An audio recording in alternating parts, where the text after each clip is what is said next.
Welcome, space explorers, Sensorite elders, and other nameless peons, to episode 354 of An Unearthly Podcast, streaming live on the 20th of May, 2020, and featuring the Sensorites, written by Peter R. Newman, and starring William Hartnell as the Doctor, Carol Ann Ford as Susan, Jacqueline Hill as Barbara Wright, and William Russell as Ian Chesterton. I am Bill Sylvia, the Man in Black. With me are Randy Ronson McCulloch. So annoyed I can't find Rory on the freaking Adipose page. Mad Matt Winchell. Tonight's drink is Orange Dream. Tim the Enchanter Sheridan. Ba weep, grana weep, any bond. And Thomas Fireheart. Who isn't here just yet. at the last second. Oh, he just showed up the last second. I saw. You must have looked a second after I did, because I looked while you were introducing me, and then I went back to my... Madness. So, we're a little late starting because some people were behind schedule doing other stuff. The rest of us were playing Where is the Doctor, which is a picture book that's basically Where's Waldo with Time Lords. Nice. There's apparently both amusing and horrific imagery all tied into one. Oh yeah, the Cyber Factory had some pretty horrific imagery. All right. So this week has been mildly annoying to me, at least yesterday was. I was supposed to have a phone conference with my doctor, just checking in to see how I was doing. The phone calls at 9 a.m. I'll remind you that this is a second shift house, so everybody sleeps until like 10, 11. Mm-hmm. So That's it?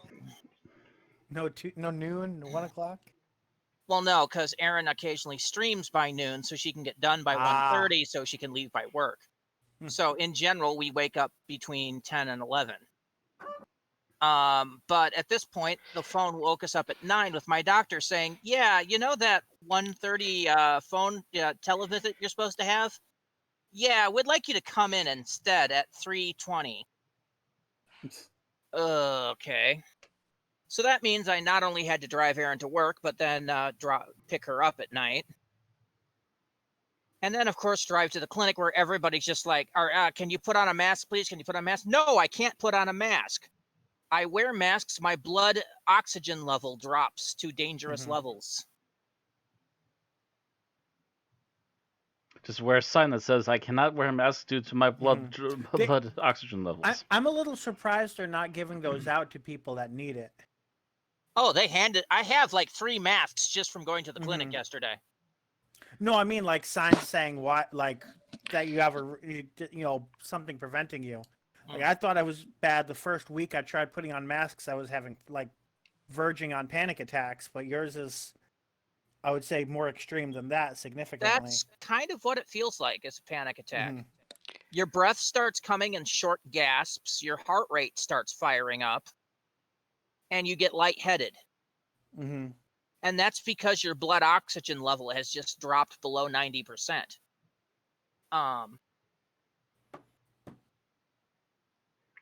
I mean, that's why you get the lightheaded. So That's from just wearing a small mouth covering mask. Yeah, from a cloth mask. Dude, don't get in any of the outfits I get into. Yeah, I would need oxygen tanks with a little, thing going into my nose. Yeah, I'm looking at this going, and then I wear fabric with sometimes occasional eye things with an additional plastic rubber mask over it, and yeah. I remember Bob going as No Face, and he had to have that big cloth black thing over his face before putting on the plaster No Face. Because it helps cushion it, yeah, and then he's also even got cushions on that thing, plus the entire robe he put on. He said he could only wear that thing for about half an hour before he dies of overheat. Yeah. And then he nearly killed himself by being in it for 3 hours once. Yeah, that's our Bob. It's taken me probably the past 3 to 4 weeks to work up from not being able to wear a mask for more than 2 minutes to wearing it for 5 hours of my shift. See, mine is an actual health issue, so mine has to do with my heart condition. So joy with that. I've actually not been to any place that requires me to have the face mask, and my family just doesn't have any right now, so... Well, so I get to the doctor, they put me on the scale and discover that my inactivity has put me from halfway through damn to the pretty much the border of oh hell no. Oh no. And they're like, you need to drop some weight. So we're gonna double your Lasix for 3 days and see if you're retaining water. Now, the regular dose of Lasix already takes me about 6 hours where I'm running to the bathroom like every 90 minutes. You can imagine what this is doing to me. You might as well just be sitting on the toilet because you're going to be Pretty much. incontinent. Yeah. So that's been my day. And I still got tomorrow to do this, and then they want me back at the clinic on Friday. And see what it looks like. Yeah. Well, for me, everyone's been canceling their appointments, so I'm like, okay. Gonna have to do something else to fill the time now. You can't blame Aaron for Tuesday. Napa literally at like 3 in the morning climbed onto her chest and started howling in her face. Oh. Well, that's unusual, but you canceled Tuesday. Sarah canceled Monday. I'm trying to remember how many other things have been canceled in a row lately. Saturday's Star Wars game, which we're trying to get done so we can get the D&D game going for that other Saturday, was canceled this week. I forget for what reasons, but there's a multitude of them apparently. And I'm trying to think, didn't we have another game or two canceled, another stream or two canceled for games the week before? Pretty sure. Oh yeah, we didn't get to do Path of Exile last week because everyone was updating except for me. Again.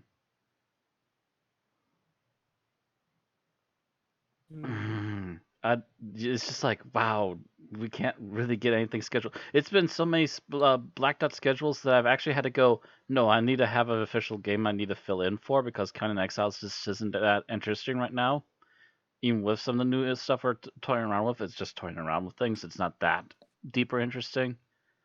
So I find a site, I'm filling in the void with Wolfenstein 3D.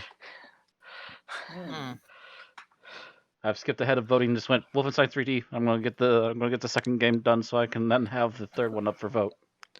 All right. Neat. Anybody else have an interesting week?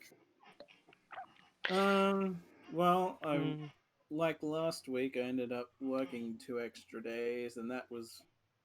I was half wondering if it was just that I was having like an issue with my gut that was giving me a weird feeling, but I'm almost wondering if it's just anxiety because I work as a cleaner in a shopping center. Oh. And restrictions are being loosened in Australia because we didn't get it as bad.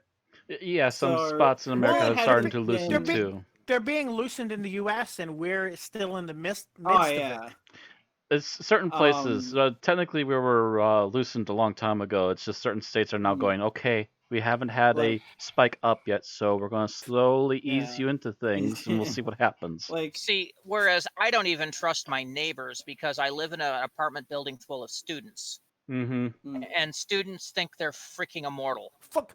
On Saturday, I was so pissed off. Half my customers were coming from graduation parties. Like 20-plus person parties. Yep. Yep, I would avoid those like the plague right now, just to be on the safe side for a bit yet.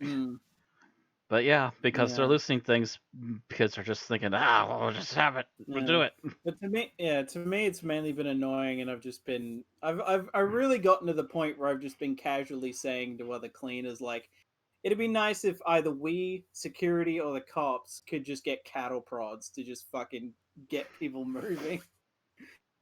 Just be like, okay, come on, fuck you, you're supposed to take the food and leave, not stand around and eat. Like, just fucking take your food and go. Like, that'll get Just someone casually walking around with a prod, just going, hey, hey, move it.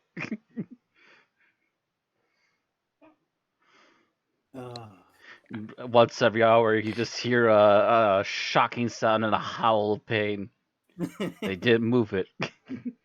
Because someone had clearly gone insane and smeared shit all over the walls in one of the toilets. Oh, so well, whoever had to clean that, the people who had to clean that up, which thankfully I was not one of, would have had a hard time of it that day. well, all I can say is welcome to the public work. Working in public. I don't know how many times I've cleaned those disaster areas. My mother worked cleaning bathrooms back when I was a small kid, and she used to tell horror stories of apparently somebody that worked in the building that she called the Phantom Shitter, because she's not sure how this person could get poop smeared on the ceiling, but it happened on a weekly basis. Jesus. I hope they had high quality tiles up there. Holy shit. Yeah, it was. She said it was bad. It was just really bad. I had one bad enough that was smeared across the mirror, all around the toilet seat, and basically around the base of the toilet itself. I had to mop the floor after I was done scrubbing everything else down. This is after a football game in the local college town, folks. Drunk idiots. So anyway, tonight's episode is not about feces. Nope. It is instead we've got birthdays followed by news, and not a lot of either. Let me tell you, kind of a slow week. Yeah. We've got some Geek Talk, which we're using to fill in time, and then we're going to go straight to our. We've got that is your new retcon on the Faceless Ones there, Matt. I did that last week. Okay, so that's done.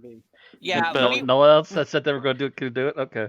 Yeah, because I did it. I was. Oh, Tim's up for it. Okay. We're doing it slowly, one at a time. Yeah, I was going to do it this week, but that clinic appointment overrode it. So Flash on the sheet. 2 6-parters plus the Google Drive app constantly deleting things I'm trying to watch, plus rewatching the last hour of this trying to find a scene did not all bode well. All right. Then, of course, the summary, our review, final thoughts, and ratings. So let's get into it, starting with birthdays. We only have one birthday this week, and that is today, and it is our own Tim the Enchanter Sheridan. Yay. 38. Yeah. I did pull a picture off his Facebook, his Facebook background. Looks like the Millennium Falcon. Yes. Yes. Happy birthday, Tim. Yes, that was taken at not this year, of course, but last year's MegaCon in Orlando. Ah. Yeah, it's not like anybody's really going to cons this year. Nope. Not anybody with any common sense. I mean, at this rate, I wouldn't be shocked if they announced no mask con for June. But in keeping with the spirit of these times, my brother got me a year of Disney Plus, and my mom and dad got me a year of Amazon Prime. Nice. Okay. So I have some things to keep me occupied. Oh yeah. Being bunkered down. Yep, I recommended he watch DuckTales. Woo. Woo. Wow, that was weak. like you had something and then you lost it midway. But don't give up. All right. So then all of our news is Big Finish news. 3 articles. Way we go. Yeah. All right, so I'm starting with new releases. Go back to the unit days in the Third Doctor Adventures. Katie Manning and John Levine reprise their roles as Joe Grant and Sergeant Benton, while Tim Treller and John Colshaw portray the Third Doctor and the Brigadier, respectively. 2 adventures are in the set. Poison of the Daleks by Guy Adams and Operation Hellfire by Jonathan Barnes. Doctor Who, the Third Doctor Adventures Volume 6 is now available to own as a collector's edition CD box set or download. Get from BigFinish.com for just $19.99. Woo! All right. Right. Owen Harper may have found a hospital that bridges the living and the dead in this month's Torchwood release. Bern Gorman returns to reprise this role in this Owen-centric special. Seems thematically fitting for Owen. Torchwood Iceberg is now available to own as a collector's edition CD at £10.99 or on download for $8.99. And then finally, as we've been mentioning, Big Finish has decided to give people something to listen to while they're on lockdown. Every Monday, a new story or episode from Box Set Collection will be made available to download exclusively from the Big Finish website's weekly deals page. These stories can be unlocked by anyone who has a registered for a Big Finish account and played on the Big Finish listening app.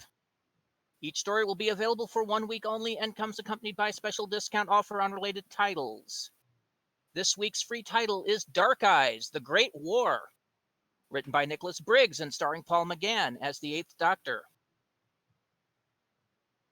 All right. And that is literally all our news, people. That is literally it. It's all Big Finish. I saw a blurb somewhere about Carol Ann Ford saying that she's willing to reprise Susan in New Who, but I could not find the article. It would be nice before, things get too carried on. Oh well. We'll see. And then I We'll see if the discovered article pops after I up wrote the news that DoctorWho.com has a whole bunch of fun things to do while on lockdown. But then again, the Doctor Who website usually does. I was just that's where I found Where's the Doctor and started playing with it. All right. So, Geek Talk. First on the list, Batwoman. Okay. And this, I guess they were also saving some news for after Batwoman season 1 finished airing, because within hours of me watching the season finale, they announced that the star Ruby Rose will not be returning for season 2. Really? Yes, she apparently has quit. Although I have heard rumor mill, I haven't checked in on it yet. I've heard rumor mill that she's actually been fired, possibly. But I can't. I'm not say for sure. I haven't seen anything giving a reason. I will say, yeah, that's what I've been hearing. There's no reason. I personally thought she gave a good performance. I connected with the character of Kate Kane. I thought it was an effective performance. Overall, Batwoman season 1. I would say I liked it. Like many shows, it came off in many ways it came off as a Batman clone, like Arrow did, but I would say less than Arrow did, because it has a lot of the social commentary that some people like to close their ears about. But having a lesbian woman as the protagonist is a lot less like Batman than having Oliver Queen. So as a result, it came off as less of a Batman clone than Arrow did. I would say the only real complaint that I have about the season is that I did not like the I think it was a 2-parter where the rules of traveling between different universes for some reason function completely different in Batwoman than they do in the other shows. Even with it's part of the aftermath of Crisis on Infinite Earths, but Supergirl had an episode about the exact same thing, and the rules of physics were completely different in Supergirl compared to Batwoman. And the Supergirl ones seemed more consistent with the universe than the ones in Batwoman. So I feel like that was a case of the 2 different writers' rooms not having a conversation. Supergirl had one this season? Yeah, so it was both. They were both post-Crisis. They were both the aftermath of Crisis, within the following weeks right after Crisis. Okay. Because I thought Supergirl was thrown into the main universe. Yeah, so they're all part of one universe now. Yeah. Basically, to not spoil specific details, both the Supergirl and the Batwoman episode each had to do with survivors of different universes, basically doppelgangers of a character from that show, showing up in this universe after their own universe no longer existed, and then them having to deal with various consequences as a result. But the rules of physics were completely different between the two shows, and that kind of frustrated me. And I felt like Batwoman was the odd woman out in this case. Otherwise, I think it's done a good job. In many ways, it's very similar to Arrow in that you're learning details about a character's past and why they are the way they are. But I feel like it's a lot more gradual than Arrow. It's a little less ham-handed. And overall, I would say I recommend Batwoman Season 1 to anybody who enjoys the Batman mythos and things set in Gotham, especially if you're interested in social commentary. Yeah, there is an episode where Batwoman does come out as a lesbian, and there's some various things about that. I would not say they were dealt with in a heavy-handed way. I feel like there's always going to be someone who says that it was. I felt they did it in a way that made sense in the story. It was explicit, but it was not. It wasn't like the main plot of the season or anything like that. I heard that it wasn't well received, and that the ratings weren't well, so that may be why they canceled it, or why they fired her.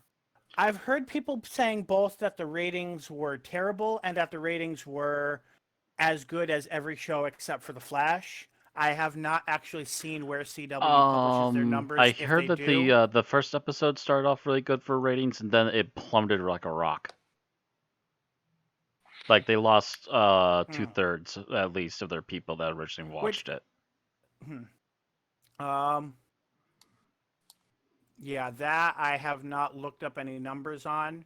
I will say I don't think that it was like the first 4 episodes were kind of like becoming Batwoman. So it seems weird to me that you would drop off during that time because the show hasn't even really started at that point. Like, she's not fully into the character she's going to be until episode 4 or 5. Okay, apparently, from what I'm reading in this, it's wiki, so grain of salt. But it's saying that after episode 10 onwards, didn't even get 1 million viewers. So I'm looking at one site now, and it's saying that it had better ratings than Supergirl, or Legends of Tomorrow, or Black Lightning for this season, or a lot of other CW shows. Maybe at points. I've been hearing lately that by the end it dropped below that. I think it's the season average. As a season average, that's a possibility, I suppose.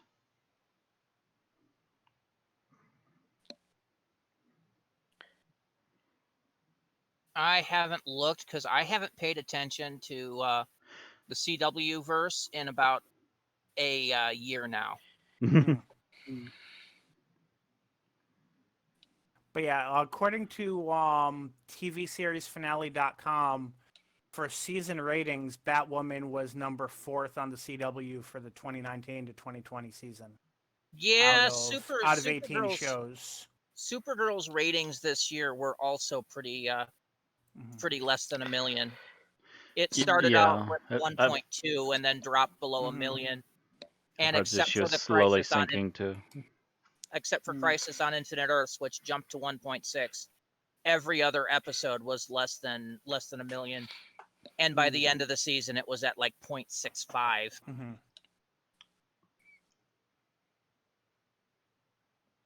So, yeah.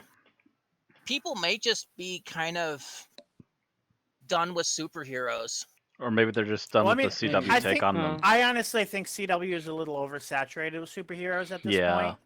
I mean, it has the Arrow final season, The Flash, Batwoman, Supergirl, Black Lightning, Legends of Tomorrow, not to mention any non-DC superheroes that they might have. Plus, they have the ones on CW Seed. They have Stargirl starting up. Yeah, I've been hearing about that, and I've actually been hearing lots of positivity out of that one. Yeah, Bob wants me to watch that one. Like, I feel like it's too much to keep up with. And I think most people, if they're trying to keep up with 6 different shows, the new show number 7 is going to be the one that they don't keep up with. Yeah. I know. So I almost think introducing Batwoman right after Arrow ended instead of the same year might have been a better plan. Mm. But then again, they're also planning on starting Superman and Lois next year. So Yeah. They seem to be hurrying into that pretty quickly too. You know, it reminds me of CBS back in around in the 2000s, where you had the 3 CSI shows, you had Criminal Minds, you had Numbers, and you know, other than the premise, it was all the same damn show. They were all criminal investigation Yeah. shows. Yeah. They've whittled down a little bit, I think, since then. Oh yeah, Numbers is gone. Criminal Minds, I think, has finally gone off the air, and they got rid of Miami. I think they got rid of the first CSI. I think they're just on New York now. Something like that. Well, you know, CSI Miami, you know, was basically Batman, the criminal investigation show. I'm Alright. serious. The main character, if he took his sunglasses off, he was Bruce Wayne. He put them on, he was Batman.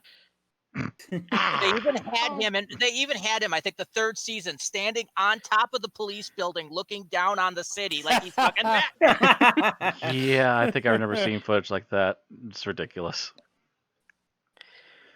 All right. It's beautiful. Anyway, are we good on Batwoman? Yeah, I think so. think so. All right. Anime. I can't remember what this is called. Dagashi Kashi. Okay. Which, from what I can recall, is possibly Japanese for like roughly translates to something to the equivalent of like sweets shop or candy store or something like that. Okay. Which makes sense. Generally, Dagashi, from what the show seems to, I think they explicitly say it, is basically like cheap candy, like dollar store type candy or whatever, just like really affordable candy. Anybody otaku enough to confirm that? I'm running it through my translator right now. And yes, I'm enough a geek that I have a Japanese to English. But yeah, the show it's kind of funny because it's varying things. It's got some Dagashi is cheap sweets, so yeah. What was it? It's got some rom-com-y elements, slice of life elements, and generally is, by the very nature of the name, food related. I was gonna say based around a candy store. Yeah, pretty much. It's like this. The main character is the son as long as it's not of. Vor.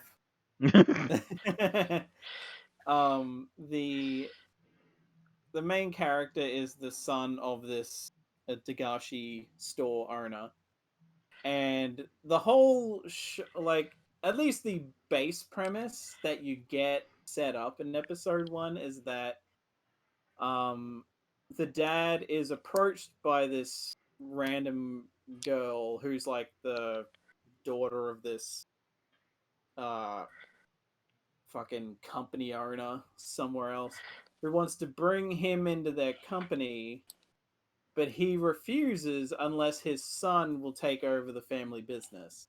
And it's basically them trying, at least for a while, after a while that element sort of goes away, but the premise at first is basically just both of them trying to convince him to take over, whereas he just wants to draw manga.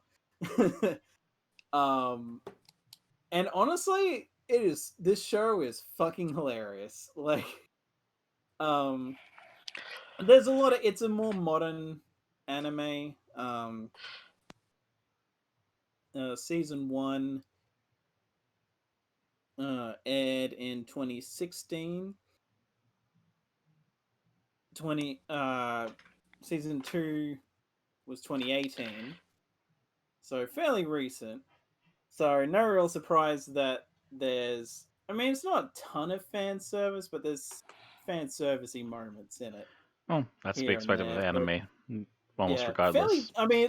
Fairly tame compared to other anime. Because it's not that kind of show. It's not gonna be like gratuitous. Like certain Yeah, shows. and a lot of it, and what makes it hilarious in some cases is a lot of it is just this the main girl, Hotaru, I think her name was, because I'm shit with names. Like, I've watched it enough, you'd think I'd remember, but she'll make a lot of offhand comments that sound sexual at first to the main character, but then it'll just turn out, oh, she was just talking about food. Like, God, I'm trying to think of a specific example. Moist. Well, not that sort of stuff. It's more like there's a scene in one of the later episodes of season 1 where they're waiting for a train because they missed one, and the next one's like 30 minutes to an hour away or something. So she gets really bored and she goes, "Oh well, I guess I'll just have to suck it instead." And of course, he's a teenage boy, so his mind immediately is like, "Wait, what? Am I going to score right now?" And of course, she pulls out some like candy that they can suck on, and so it's like that shit to me like was just so fucking funny because by that point I know, okay, yeah, this is just her saying something with no context that he's gonna misinterpret. But yeah, there's a bunch By the of way, it is Hotaru Shidare. yeah. Sounds like the kind of anime I could watch for like 20 minutes before I got bored, unless there's something else, like, at least with the comedy anyway. Yeah. A lot of the funny, like, it's funny to me, in that a lot of the aspect is they'll bring up, oh, here's this candy. Let's talk about this candy for a minute and explain the history of this candy. Candy so is kind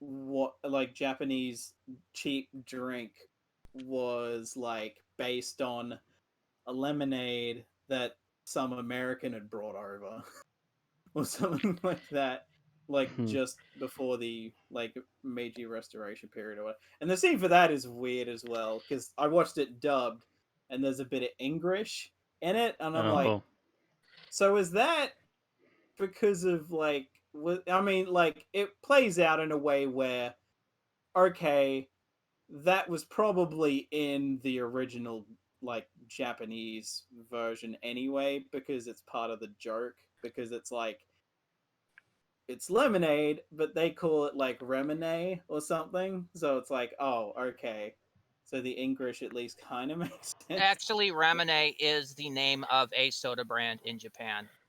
I Yeah. know. I occasionally have some over here when I get it from the market down in Chicago. I always mention when I bring a ramen in. Yeah, basically they give like an explanation for that, like the history of it. And it goes with this thing where like this American's like, "Hey, try this. It's amaze balls." Like they literally say that in the dub, and it's like, okay, this is bizarre, but yeah, generally I would say it's worth watching. It's a lot more high energy in parts compared to like something like K-On!, which I talked about last time. Um, so it's not as like breezy, chill slice of life. It's more so considered slice of life because there isn't like a ton going on. When like they're either trying to convince him to go to the store or they're just talking about Dagashi or something's happened or whatever. It's like daily life stuff. The most interesting thing about the show is that season 1 is 22 to 25 to half an hour episodes, somewhere in that range. And that's 12 episodes long. Season 2, it was aired in a half-hour block with another show. So they went from half-hour episodes to 12 to 15-minute episodes. So you could actually knock out the second season pretty quickly. And like in the time it took us to watch the Sensorites, you could basically knock out the entire second season of this anime. Um, All right. Are we supposed to be timing this, by the way? Because we're at 6.5 minutes now. yeah, generally, I would say like if you're into that kind of thing, I would not recommend this to everyone, but I definitely found it funny. So I would say if you're into that sort of thing, at least Hello? at least Uh. give it. Wasn't me this time. You just suddenly No. stopped. He stopped, started, At stopped least again. give episode 1 a try. Sorry, my There. sinus is clogged up. Yeah, apparently the manga ran a little longer than that. Because it ran for 11 volumes. But you get what you get. Mm. All right. Stopping reset. And so moving on then. Mm-hmm. Okay. Mandalorian. Yes, I watched The Mandalorian because I now have Disney Plus for my birthday, and I loved it. It was a pretty cool cool show. The first thing I noticed about it was like I now have the opportunity to see things that I could only picture, such as an IG unit in action. Yeah. Action versus just standing around. Back to that scene of the bounty hunters in Empire Strikes Back when IG-88 was just like standing there, and I imagine that there's not a lot they could do with it at the time. Possibly not. And Was he in the also, video game for Shadows of the Empire? I never played that. yes, he's the boss of Ord Mantell, Ah, which is I think the 4th stage. Yep. So yeah, like you go to Ord Mantell to ask IG-88 where Boba Fett is, and IG-88 just tells you. But anyway, I'm getting off track.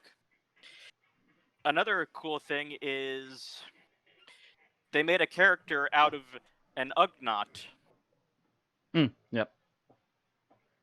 And which is good on them, like instead of like constantly bombarding us with like new character designs, like why don't we like just take something that's always been in the background and like flesh it out, and give it a purpose. You're by Ugnaughts, you mean the little guys that were trying to throw C3PO into the burner, right?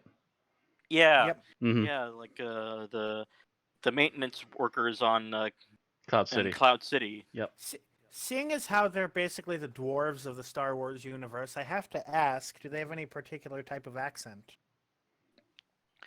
Well, this Ugnaught was portrayed by Nick Nolte. I don't remember him using any particular accent.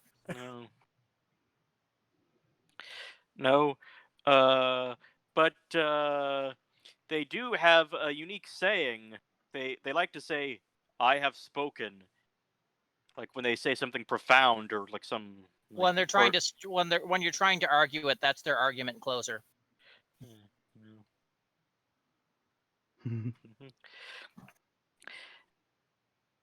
Like I was trying to figure out, like when exactly in the timeline this takes place, and it's about 4 or 5 years after the end of Jedi. Mm-hmm. Yeah, I was told it was sometime between 6 and 7. Yeah, it's about 4 or 5 years afterwards.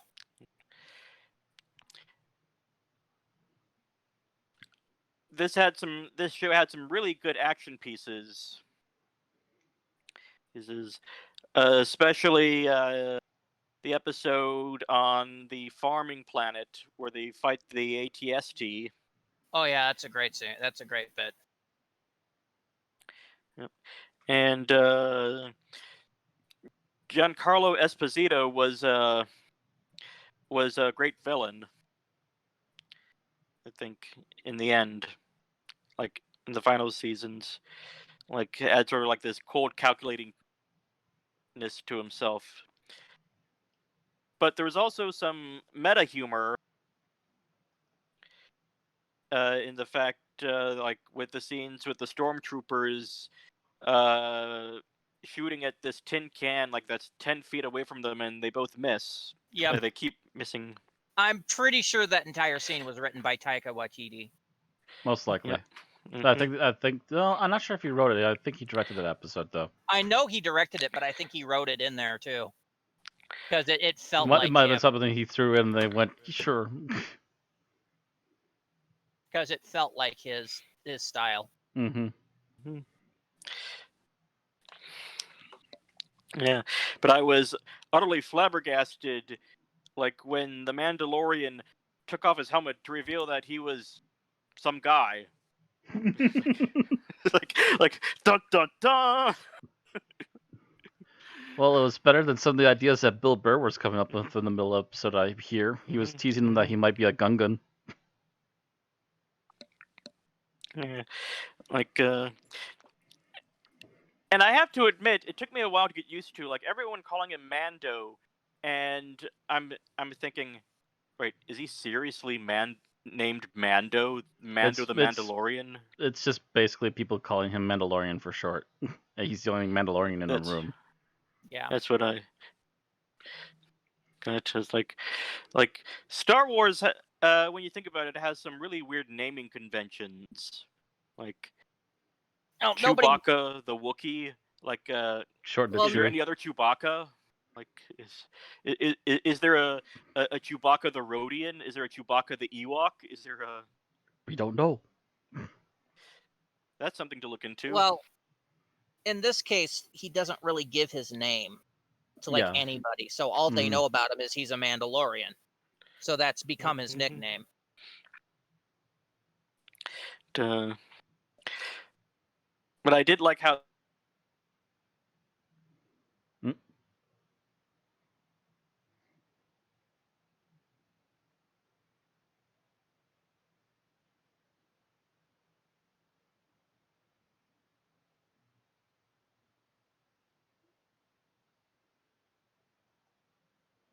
Were right. It's just somebody took their philosophy and basically turned it into a religion.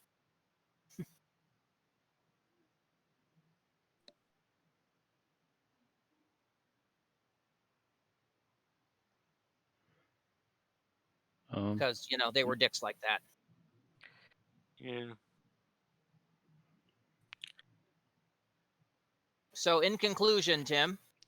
In conclusion, I highly recommend this series for anyone who's able to watch it.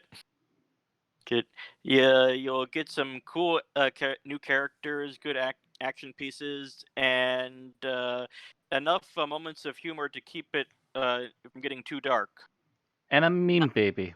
Literally a meme baby. Not to mention the cutest Muppet they've ever made. Yep.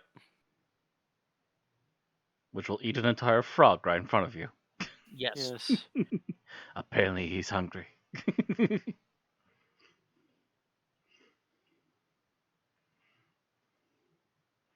All right, so that's it for that.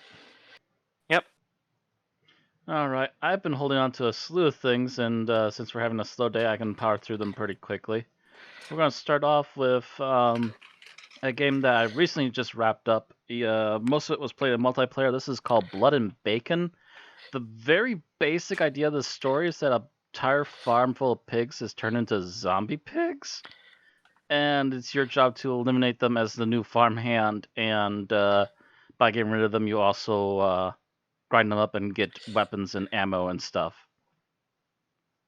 The entire time, the guy who takes you from day to day doing this is literally the farmer who is pinned to the wall on the inside of the barn with a pitchfork and missing half of one leg.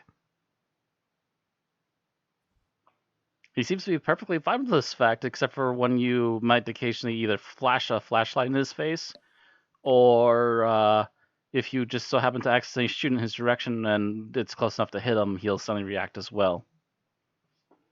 For the most part, the multiplayer is what? I don't know. I didn't hear you. Oh, It's doing it again, for crying out loud. It's like the second time tonight. Sorry, just a moment. I'm gonna play something in the background muted so it'll behave itself maybe. Occasionally just running a video in the Like, background. I'm gonna be honest with you guys. Stop. We'll make the hiccups go away. Anyways, where did I leave off?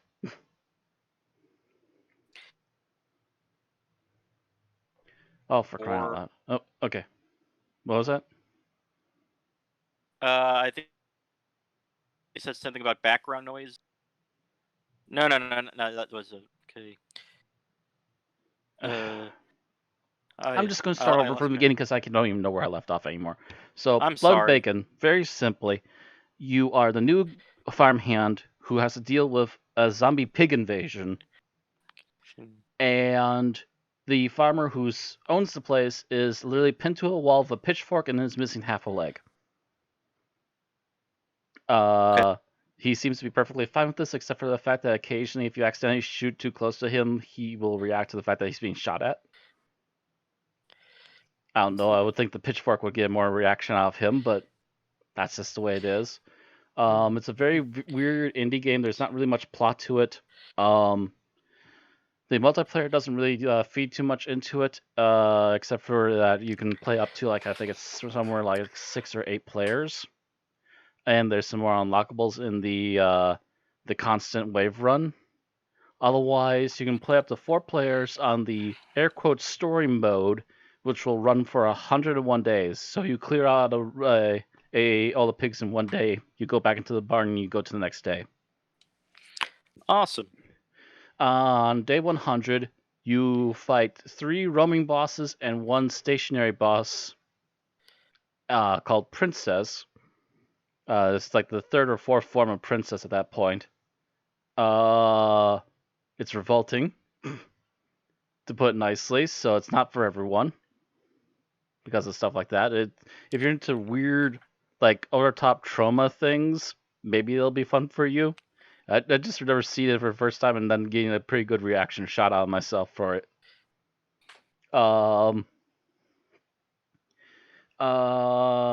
And at the end of that 100th day, you get rid of all the monsters, everything's back to normal, you go out to the farm, and you're just out there with normal pigs, and it's just like, what do you do?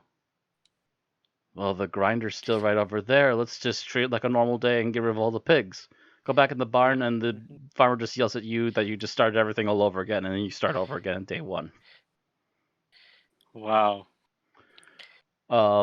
Yeah, it's a nice time filler, but it's not something that I'd expect more than the 3 episodes I've made of it. Now that's a purgatory for you. Basically, loop yeah. of zombie pigs. The only major thing to look forward to in the game is unlockables. You can unlock hats and you can unlock characters. There's, like, I think something along the lines of 6 hats and 8 characters. Anyway, moving on to the next thing, I played multiplayer for Serious Sam HD, the first encounter. So this is the HD version of the original game.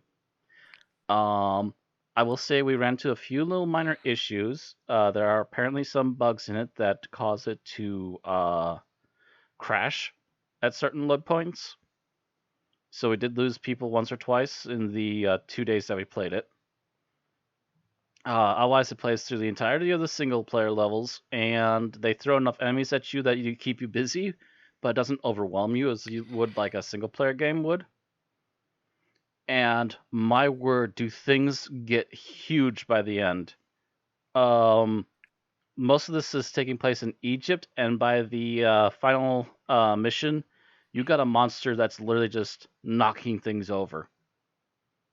Like giant Egyptian-style things. He's just knocking giant pillars and buildings away, and I believe, you have to be opening fire. What you have to do at the very end is you have to hit a teleporter, which will take you right to him, underneath a UFO, and you have to keep hitting these things through jump ramps, and if you can turn them all off, you can actually damage him and he won't be able to heal, and that's how you take down the big final boss, who's literally so tall you have to almost look straight up to shoot at him, unless you're just aiming for his ankles.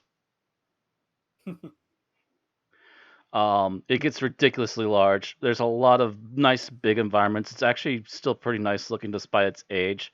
Oh, and I still plan to play the single player at some point, and you get a lot more one-liners from Sam when you play it. There's an enemy type that's essentially these alien monsters that look like Egyptian creatures. Have apparently been abducting humans and doing research and stuff on them.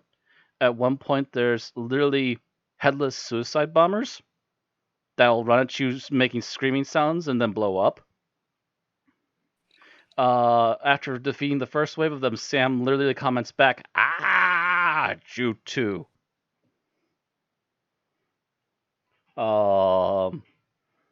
There's weird skeletal monsters. There's one-eyed cyclopses. There's literally harpies at one point, a couple of different points actually. That you just have to deal with a huge flock of those. Oh, just all kinds of weird stuff. But serious Sam, it's pretty decent shoot 'em up fun. Just don't expect to take it anywhere near serious. It's not serious as Doom, but it's not as weird over the top as say the Duke Nukem games.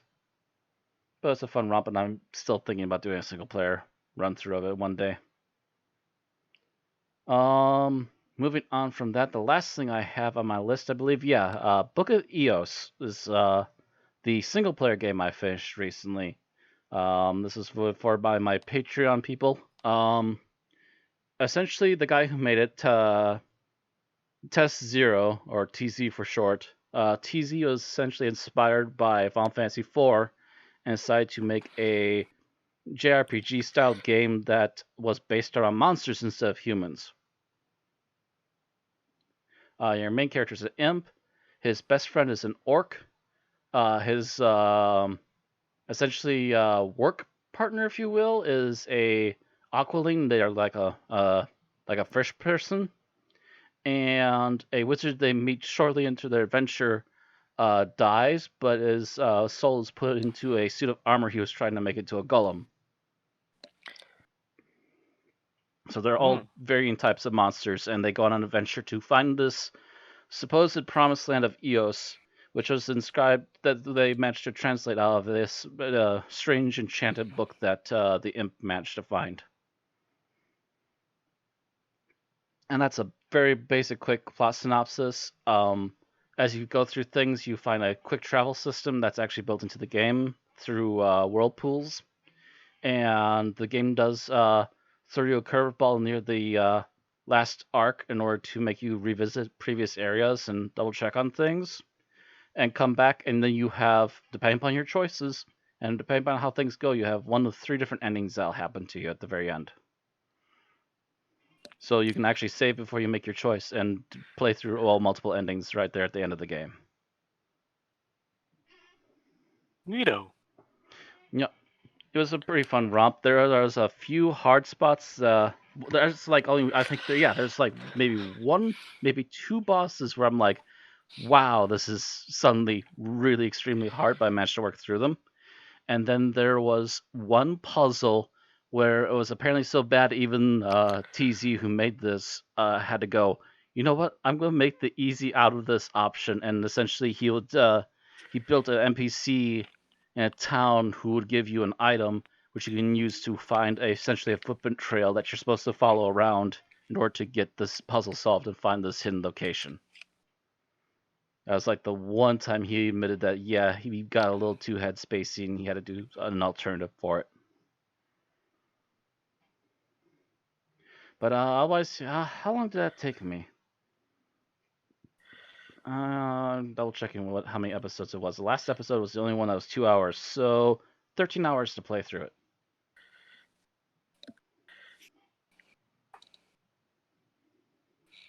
So not bad for a little RPG, and it's all independently made. You can buy it on Steam, I think, for like $4. Wow. Yeah, like I said, it's an independent thing. He's apparently making a second independent game while still doing touch-ups. He noticed there's like 2 or 3 bugs in my playthrough. And I take it in this barter system economy, you're to actual live male deer. You know, when you say it's $4, you know. Actually, it's $3. Oh. $3, and it's not even on sale right now. I'm not sure if that just went over Matt's head or he just chose to ignore it. I chose to ignore the obvious joke.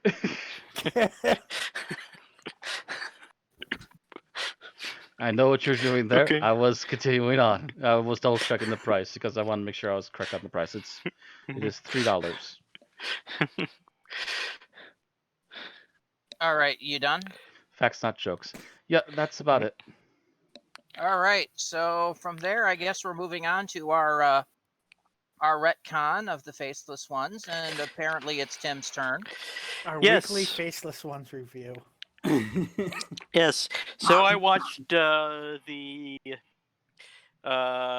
new edition of the Faceless Ones with the animatics, and I also went ahead and re-listened to our podcast on the Faceless Ones to remind myself what I thought the first time.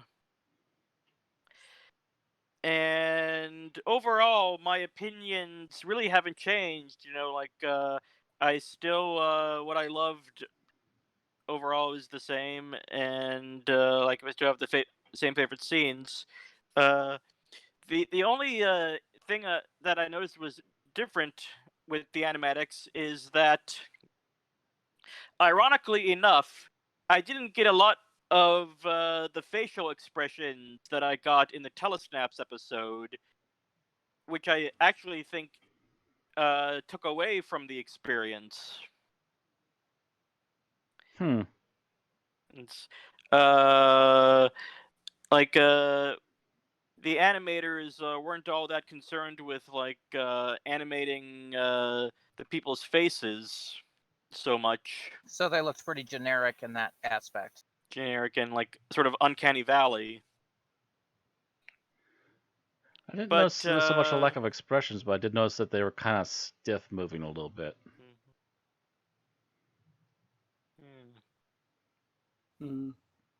Like I said that my favorite scene was the scene in the photo booth. And I think the scene in the photo booth was rather not as good this time. Oh. I thought it was still amusing. Oh. But it's still amusing. Yeah. But overall, I'd say there really was no discernible like major change in the effect of telesnaps versus animation. It comes down to what's your personal preferences, like what you prefer to, how you prefer to observe the story. So I said before that I gave this a 4.5 stars, and maybe it's just I mean getting the high off my birthday. But I'm gonna keep my score the same. Okay, so that will not change the average of that one. It is still at 3.8. All right. Moving right along to our episode summary for tonight's episode. Thomas, that is all you. Yeah, and it's one of those things where I only remembered as we were starting, so I'm like, oh fuck, I didn't take notes. I never take notes. Time to do it. Are you ready? I only started to because I realized that I would always like forget until I specifically have to really pull for it. Especially with 6-parters, I feel like it makes a difference. Yeah. Nah. If anything, I've at least got the wiki up for reference for names. Yeah, names are usually my own weakness. I can never retain names. I've been told it might be partially my dyslexia. Recent thing I figured out.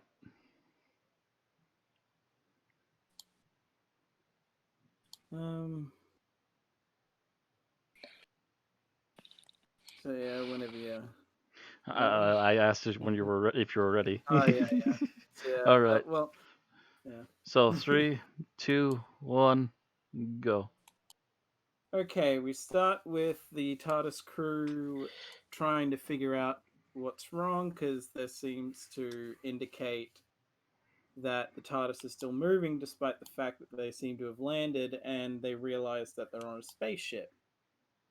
As they come out, they see they stumble onto two people who appear to be dead, but it turns out that they were just in a sleep comatose state that basically gave the illusion of death. And the two humans that they run into, Maitland and Carol, tell them to just leave because these aliens called the Sensorites have basically got them trapped here, and basically refuse to let them leave, but won't seemingly kill them. After some looking around, they realize they try to go back to the TARDIS, and only to realize that I mean, I might be jumping ahead, but that the lock on the TARDIS has been taken out, so they seem to be stranded now, and have to find a way to sort this out so they can actually leave. When they go, Barbara and Susan sent off to, or at least generally go on their way to go looking for something, only to be confronted by another member of the crew, John, who is seemingly going crazy. But thankfully, he doesn't attack them and instead just sort of cowers, and they just kind of deal with him for a while. And there's a big chunk of time where they're just sort of trying to get through a door which has now seemingly been locked from the other side by John. So they're trying to get through it so they can get to Barbara and Susan. And after they finally get through to them, and after a bit, they run into some. Oh no. They're still trying to sort some stuff out, and some Sensorites just appear on the ship, or at least first outside the ship and then in the ship. And as much as at one point Ian looks like he's going to hit them, he's convinced not to because they haven't actually done anything threatening yet, aside from just walk at him without saying anything. And after some discussion and almost having Susan essentially kidnapped, it is agreed that some of them will go down to the planet and leave Maitland and Barbara on the spaceship because this is a six-parter and we already have too many characters.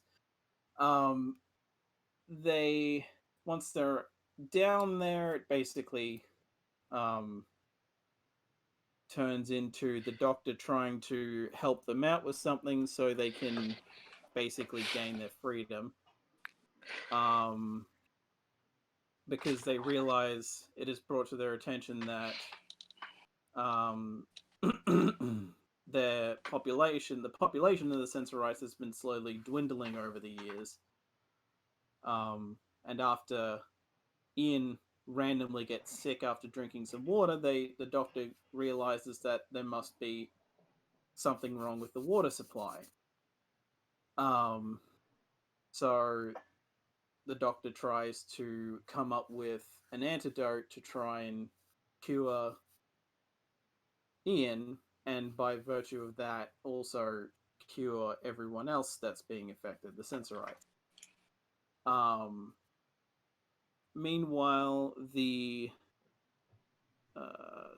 city administrator, it turns out, has basically been taking advantage of this whole thing because he's trying to get power. He ends up switching places with the second.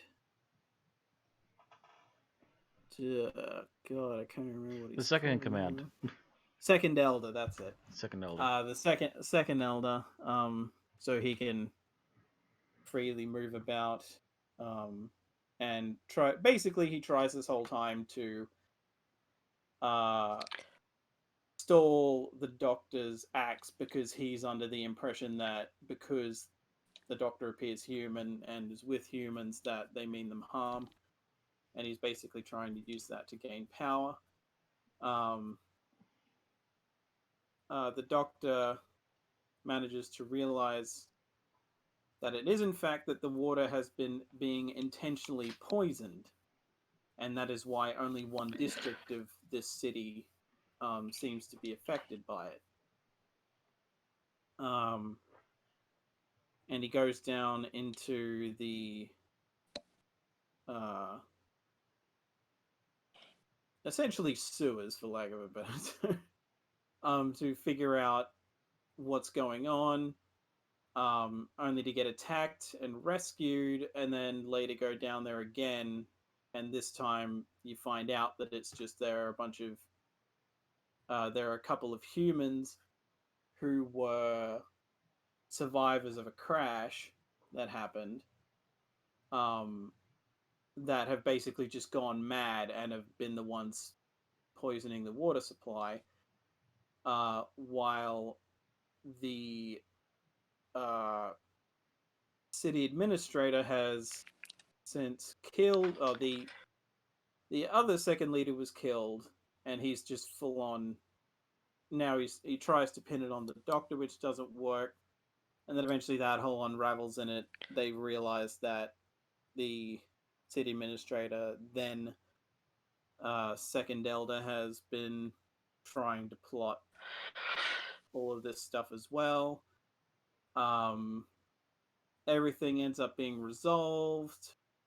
Ian has got better by now. Barbara has come down as well and was helping out. And yeah, they restore John's mind as well, which helps out to lean their suspicions more towards the city administrator and that. Yeah, everything gets resolved, and they get to leave on the TARDIS, and that's it. It's fairly scatterbrained, but again, I would with no notes, 6 episodes. That whoa. You need to abridge. You did it in 7 minutes 45 seconds. I can tell you, if I'd had notes, it probably would have been 4 minutes. But yeah. The only notes I need would be for names, otherwise I'm just gonna sit there stuttering over things. Yeah. Well, Who was all that? of their names are That other titles. person, but not the person that was the person? Oh, never mind. I'll just be first elder, second elder, fake second elder's lackey. All right, so let's talk about what we liked about the serial overall. And Bill, you're first. Oh, I'm first. Okay.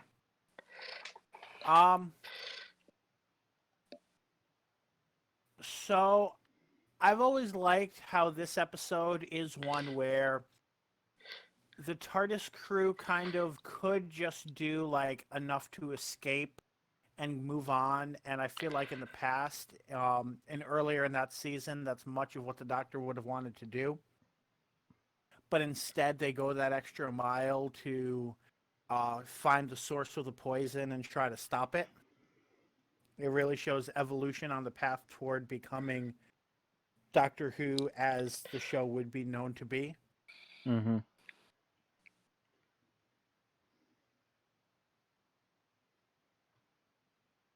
All right. Matt? Overall thing that I liked, I'm gonna say most of the visuals actually still hold up pretty well. There's a lot of decent sets, and a majority of the Sensorites makeup effects still hold up pretty well. I mean, you can tell nowadays what they're made out of for the most part, but for what they were back then, they held up a lot better than some other things that came out of that particular run. One thing better might have been the Daleks, and maybe a few other ideas that gradually got upgraded.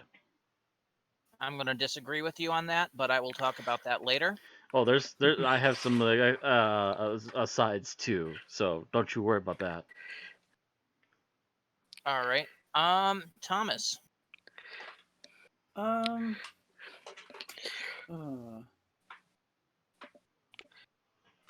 guess I liked that. Let's see. I guess I like the whole. The acting of the guy playing John. So like the guy that starts off kind of insane, and then you get Insane like and manic, yeah. Yeah, and then like you just get an episode or two of him right at the end being normal again. So it's like it's kind of nice that he takes full advantage of the fact that he's got something to do, but it's also you get to see what this guy is like normally, and just like that whole little arc with him is nice because they have the whole extra weight of him being. I forget if they specifically say that they were engaged, but I mean the idea at the end is that he's gonna, if they aren't already, that he's gonna propose. I think they said that they were engaged. At the very least, they're in a serious long-term relationship. Mm-hmm. So you have the weight of like that it's weighing on Carol as well. So there's that payoff that when he is essentially cured of his madness, that it's not just sort of a oh yay. It's like there's actually weight to that.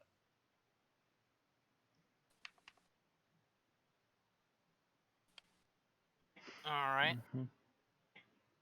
Mm-hmm. Tim. All right, something I liked overall. I really loved the character arc of Susan in this episode. The moments of maturity, her rebellion, like her compassion, and like her role as a foil to the Doctor. I think like this was her best storyline I've seen so far in this. I know this is a very early episode, but it like shows like how much like how advanced Susan's character evolves, I think. Yeah, it's almost setting her up for Invasion of Earth, even though it's a season away. Yeah. Mm-hmm. Well, it's maybe 3 serials down the line, I think. Yeah, but I don't know if they were planning it ahead or not. Probably they were.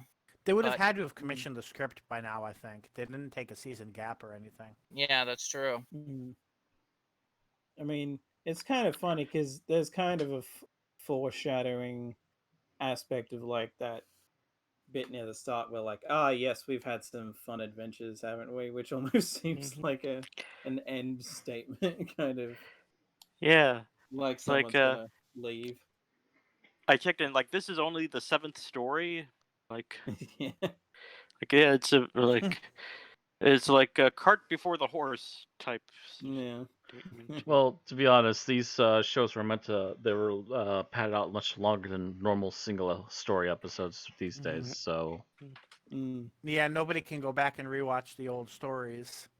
That said, at least it wasn't a clip show. All right, so who are we on? That was Tim. Okay, that was me. So it's me. All right, I sometimes get a little lost before the end here. So what I liked about the episode overall is the fact that, this really shows pretty much a classic Doctor situation. The Doctor arrives someplace, gets stuck, needs to resolve the situation to get unstuck. I mean, if you think about it, Keys of Marinus does the same thing. Yeah. But Yep. you relate this to New Who, where the Doctor arrives someplace, wanders around, and then freely just involves himself in stopping whatever's going on.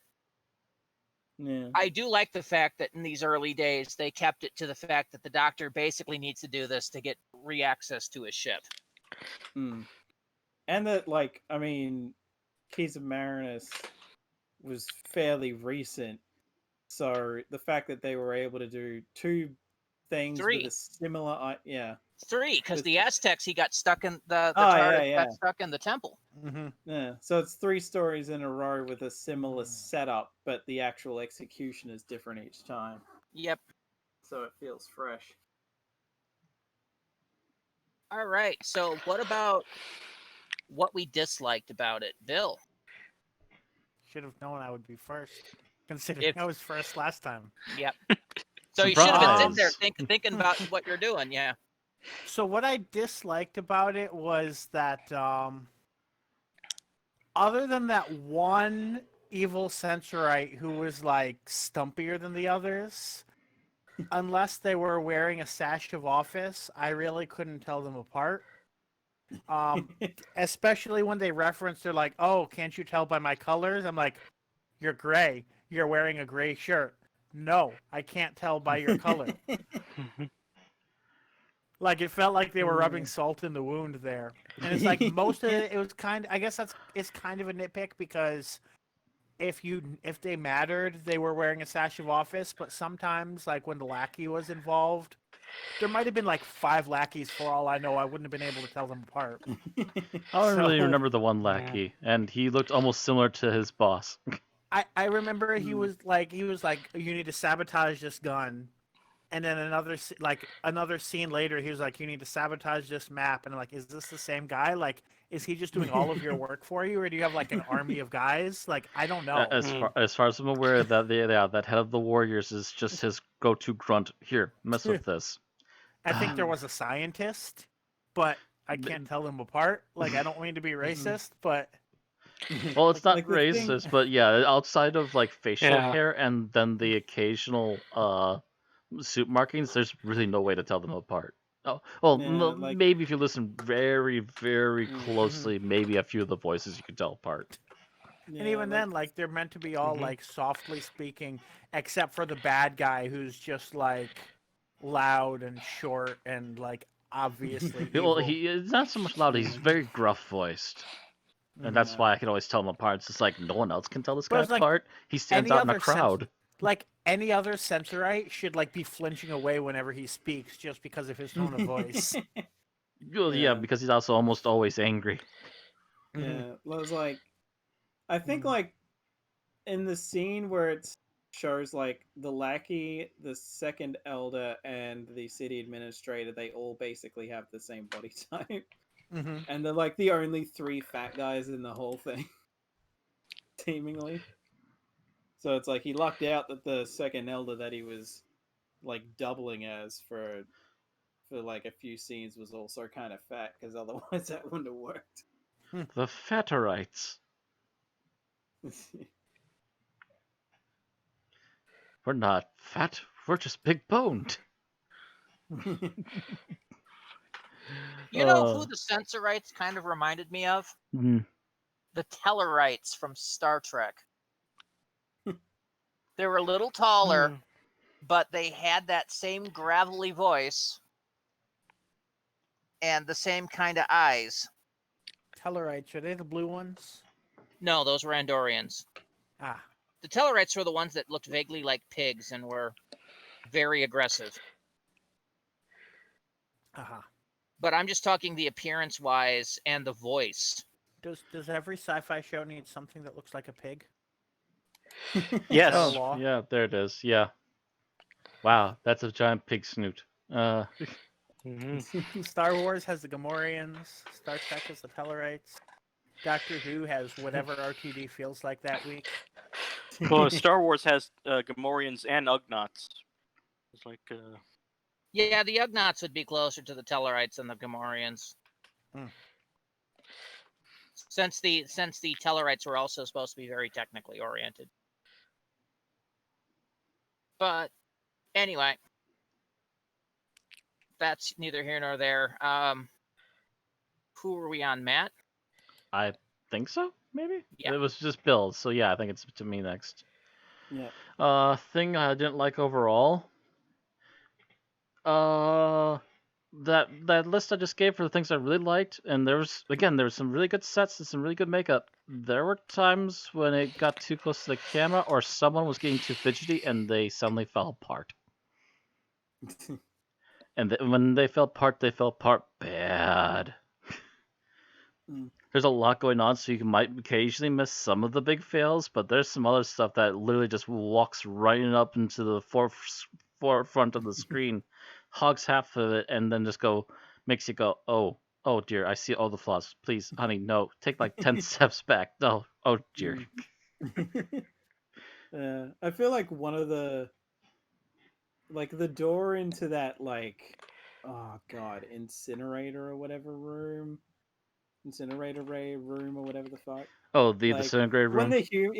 When John comes through the door, it looks like the door was just cardboard and they cut there's a couple of doorways quarter of and a circle into it. there's a couple of doorways that are like that. There's definitely scenes I can pluck out. I can easily pluck out like probably 2 or 3 of them, so picking a bad scene is not going to be hard for me. But yeah, there's just a few occasions like where the sets don't quite match up the rest of the sets used in the episode, and it's just like, oof, oh dear, no.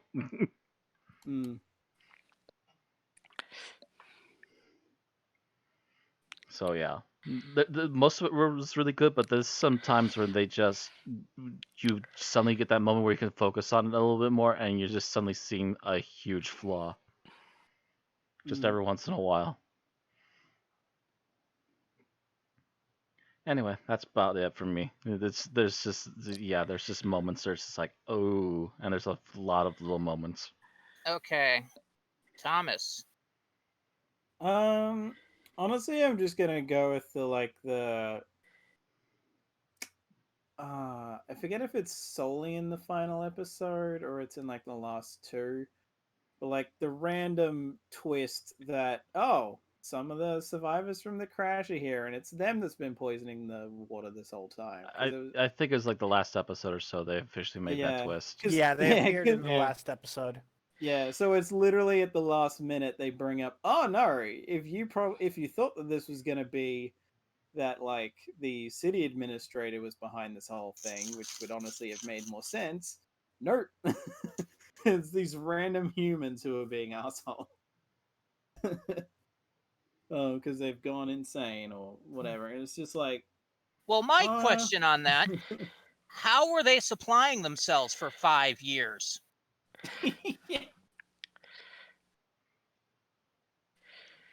I mean, they said apparently they became immune to nightshade.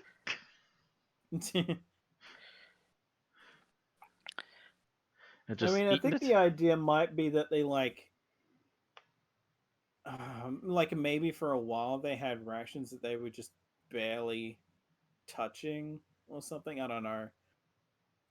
Or maybe the odd case they've possibly they said that they've sent warriors down there before that have never come back. Maybe they've just been eating Sensorites. Yeah, I can see them living off of Sensorite meat. That's kind of scary. That's very grisly, and they didn't hint to it too hard. But yeah, that's a string you can probably pull on and go, oh boy. Yeah. Of course, this is early Doctor Who. I mean, if you want to go with the whole crazy thing, there is the idea of the Wendigo, where if you eat human flesh, you kind of go insane. So maybe they leaned from that idea and they just started eating any sort of meat that came into their lair. Yeah, Maybe that's why there's so few survivors. Yeah, I'll say it's kind of funny because in hindsight, it's because it's this era Doctor Who, they wouldn't make that clear. I feel like if you go forward to Philip Hinchcliffe era, they probably would have had they might have expressed that a little bit more and just added a few bones. And in the Sayward era, you would probably see them literally eating from a Sensorite drumstick. Possibly. like a boot or something hanging off of it.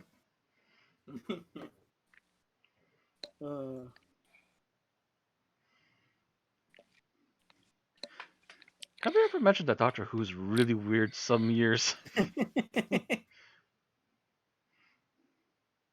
All right. So who are we at? That was just me, so it's up to Tim. Tim. Oh, that's me. Something I disliked. Well, the thing I really disliked, I sort of have to piggyback on Bill's. It's that the look of the Sensorites, the design was just too uniform to like be clear, which is ironic because like usually Doctor Who gets away with like uniform alien designs, like the Cybermen, the Daleks. It's like it doesn't work against them because usually there's like in the story there's only like one individual that you have to like connect with and identify with. Which in hindsight is probably also why when New Who did the Ood, they don't show all that many of them usually.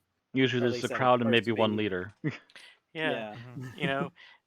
And even when I watch the credits at the end of each episode, it's like the Sensorites are called first, second, third. It's like it just reinforces the fact that like this like was like not very imaginative. Which I do find interesting because in watching the episode, they're a lot less of a hive mind than you would have thought of from a telepathic species. Especially like certain episodes that talk about, oh, our whole thing is built on trust. We live in this utopia. And it's like, well, clearly you're very individualistic and not as trusting of each other as you might think. Yeah. And that kind of leads to my problem with it is the fact that the city administrator goes from xenophobia to usurping power like that from a society that's supposed to be so trusting. If they were all so trusting, he would have been, well, I don't like the aliens, but I trust my leaders. But instead, he's just like, I don't trust these aliens. The leaders trust them, so they're wrong. Let's overthrow them. Yeah. I was going to say, in human psychology, there's a proven, like, proven is a strong word. Nothing's ever proven in the human mind. But there's been a demonstrated and repetitive connection between, feelings like xenophobia and things such as power hunger and, wanting to usurp power. But in an alien species, that connection doesn't necessarily have to be there. Yeah. Well, yeah, especially if they're supposed to be so trusting. It's like this administrator trusted nobody but himself. So it really kind of, yeah. I mean, he's told by his two leaders that they're doing this. He immediately goes behind their back and plans to disintegrate the humans directly. And it just goes from there. He just automatically is just bucking authority and trust. Yep. The leaders, on the other hand, are still like, oh, yeah, well, this happened, but I still trust all my people. And I'm just like, I blindly trust everyone, even though they're trying to murder you all. Yeah. They can be trusted.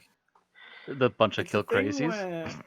It's a thing where if they'd had a scene where they'd more explicitly explored, like, oh, because of that thing that these humans did all that time ago, this is specifically what triggered him to be this way more, or at least made it worse. Like maybe he was sort of already feeling that way, but this made it worse.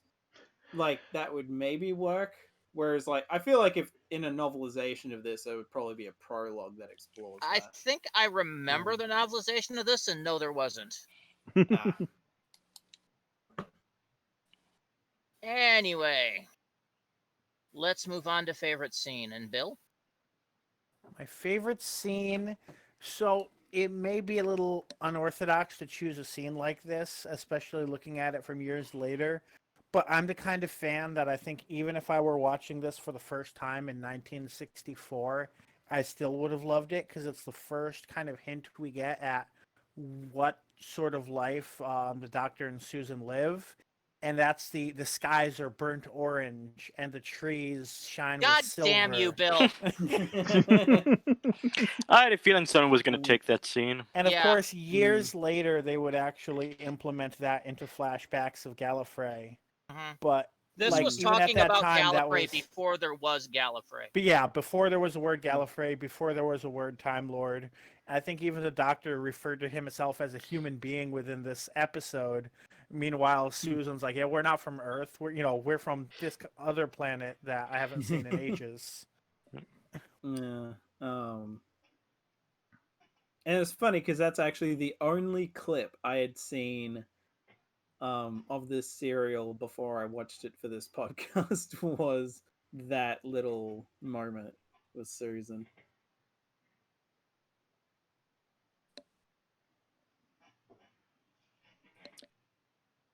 All right. On to me then. Yes. To even further the ideas of how much like background is suddenly being spilt on the Doctor and Susan this episode.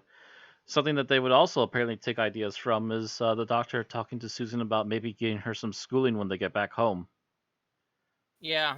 Because it seems that not everybody from Gallifrey, even though they're still not calling them Time Lords and not calling them Gallifreyans, it appears that not everyone in Gallifrey has the psychic abilities, but that might be a sign that you can be gifted enough to become a Time Lord. So the fact that Susan is showing these abilities is enough to convince the Doctor that maybe she does need to go for Time Lord schooling. All right. Which is a nice little addition that they will eventually branch out on some more in later seasons. Yep. Yeah, there's always been that question, is Susan a Time Lord? And I've always said no, because she never went to the Academy. Technically, she is not Time Lord. She is Gallifreyan, but not technically a Time Lord. Correct. Will she regenerate if you prick her? Apparently, as that's built into the code of every Gallifreyan, according to the last episode with Jodie Whittaker. But let's not talk about that. All right. All right, Thomas.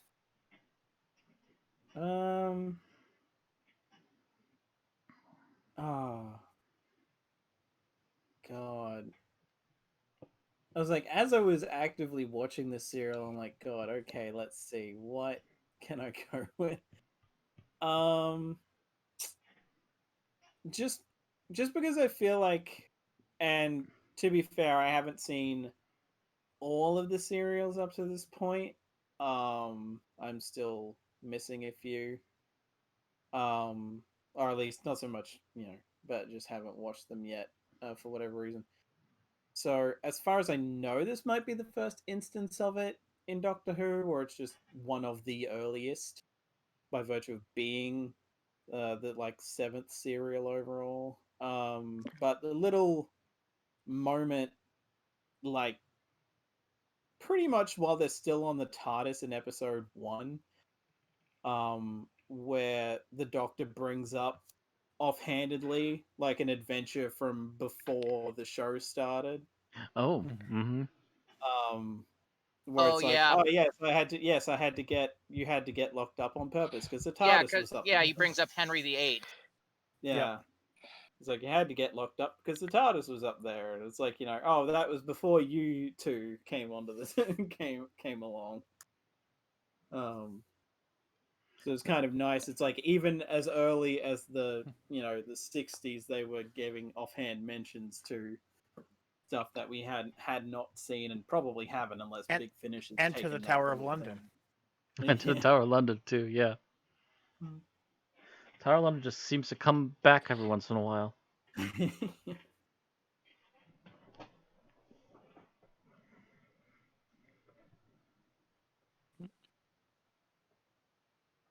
All right. Where were we? That's Tim now. That's Thomas. Okay, Tim. Sorry, I got distracted. Aaron came home. Right. Oh, my most favorite scene is, I love this scene because with the knowledge that Doctor Who was supposed to be an educational show, show, the abrupt science lesson that just is like, well, you see, Susan, is like the spectrogram reveals each wave. Like, oh yes, but it's like, and it's like, and that's the end of that. Yeah. It's like oh it's the radio isometric emission type thing is like, and like says, Well, you oh see, yes, of course. well, the purpose of that was to prove the fact that to remind us that Susan and the Doctor are actually from an advanced culture, where that's just kiddie stuff for them. Yeah, because like at first she's like, "Ooh, what you got there?" and then he goes to explain, and it's just like, "Oh yeah, I know what that is actually." Yeah, I noticed at some point, like halfway through the first season, Ian like gives up on being the science teacher, and the Doctor becomes the science teacher of the show. And Ian becomes Action Man. Yeah. Action Jackson. So, like, why do we need an advanced, futuristic alien and a science teacher? Yeah, it was kind of redundant. And that's why when they got rid of Ian, they kept replacing him with Action Guy. Yeah. Early Although, 20s Action Men. I mean, first it I was think- Steven, then it was Ben, then it was Jamie. I do think they managed to strike the balance when they started bringing in people like Zoe as the. But even then, like they were less. It was less edutainment and more just like someone who could converse on the Doctor's level. Yeah, it's always nice when there's somebody brainy enough to knock the Doctor down a peg. Romana was the Mhm. best example of that. Yeah. And at least in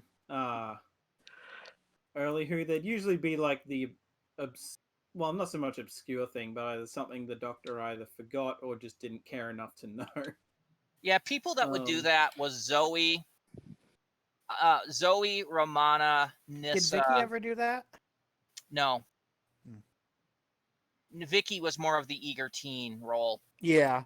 But like I knew she was like futuristic to the point where she was like pissing off Ian and Barbara, but I wasn't sure if she ever like brought up something Outbrain like the Doctor. an No, advanced she was fact. still kid from her time era. Yeah. No, but Zoe would occasionally correct the Doctor when he would do something. Nissa would do it. Romana would do it constantly. Yeah. And then River would do it. Adric would squabble with the Doctor. Yeah, but usually he was wrong. I wish Martha did more of it. Now the Martha was still though from modern society, so all the Doctor's advanced stuff was still mostly right. Yeah, but I wish like she would like something about like human anatomy. Be like, Doctor, you're an idiot because of this thing that, to prove, remind her that she's an MD and she's skilled in her area. Yeah, but that'd be forcing it a bit. Yeah, it was a nice concept of having her as an MD on there, but it never really went anywhere. Right. I mean, could you imagine if they had run into something like the space plague, and it would be something that she could have actually have stepped into and learned how to do, but yeah, they never dealt with stuff like that. Yeah, I think at most it just ends up being another case of she's not dumb as a brick compared to some other companions. I love the fact with Donna is the fact that you'd think she'd be dumb as a brick, but she'd turn out to do those completely brilliant things. Completely like, high wisdom things like check filing system. Yeah. And the Doctor's just like, why didn't I think of that? And she's just like, because you've never been a secretary. But we're back to we're off track. Okay, so where were we? We just finished him. Yep. And my favorite scene. Oh, Bill stole mine. And then I think somebody brought up my other one.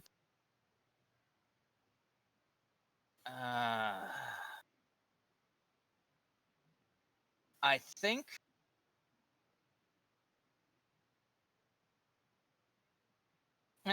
you took all of mine, so I'm gonna have to pass. Not even the spirited adventure bit? Nah, that really didn't trick me that much. Okay. Least favorite scene. Bill. I'm trying to narrow down to one specifically, because it's all among the same basic theme where, like I said before, it's just so hard to tell a lot of the supporting Sensorites apart.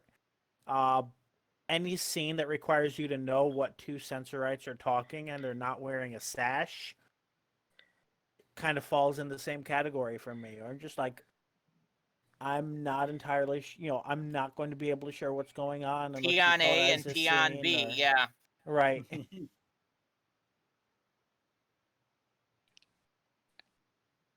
Yeah, I had a lot of... Okay, great. Like, this seems to be, like, you seem to be talking to a recurring character that we should recognize from a previous scene, but there's no distinguishing marks to recognize this character from the previous scene. And like a lot of them are trying to do the same or similar voice, so it doesn't help. Mm-hmm. There's only you can't tell by voice. With a couple exceptions, you can't tell by the mask. I will talk about that in a bit. But yeah, all you really have is what they're wearing, and all they're wearing is the same shit.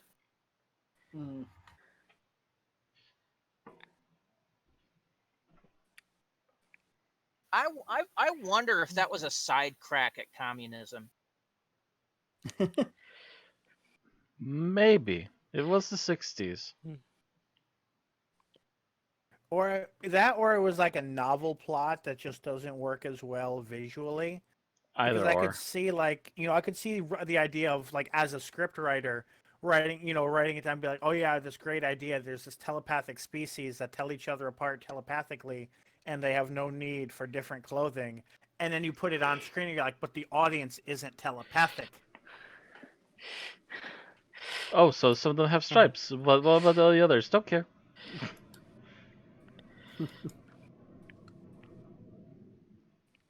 All right.